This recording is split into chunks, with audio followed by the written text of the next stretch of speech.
Two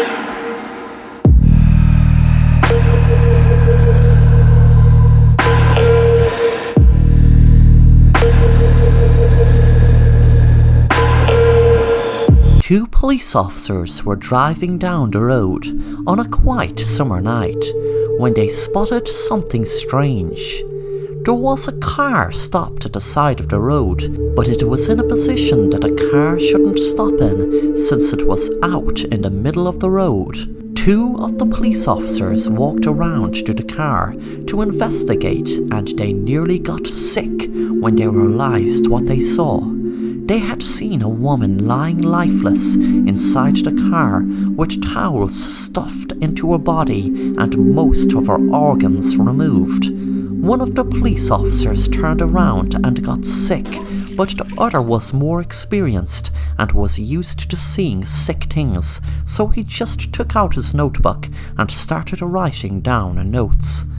Then he rang back to the station to call in the crime scene. The police officers wondered what type of sick person could do that to anyone. They wondered, was it some dark ritual or even a sacrifice taking the baby out of the body, because there were really strange stories around the town for years and years of witchcraft rituals in the woods, and this road was by the woods. When they went back to investigate more looking into the car, they felt a strange presence, and when they looked back into the back seat, they froze in fear of what they saw.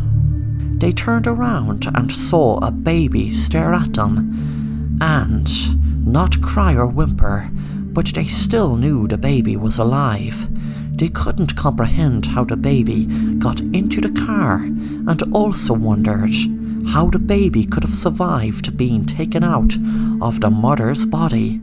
The two officers seemed to be in a daze. When they took the baby out of the car, one of the officers realized there was a newspaper article stuck in the baby's hand. It was as if the baby was clutching onto it for dear life. The newspaper article was about a serial killer that died in prison 2 days ago, and before his death he became obsessed with being reborn through a human sacrifice.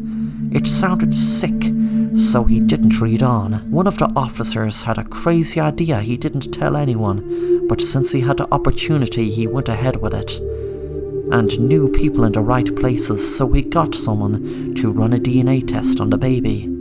A shiver ran up his spine when he realized a hit came up on file, which was the same match as the murderer who wrote the notes about being reborn through a human sacrifice.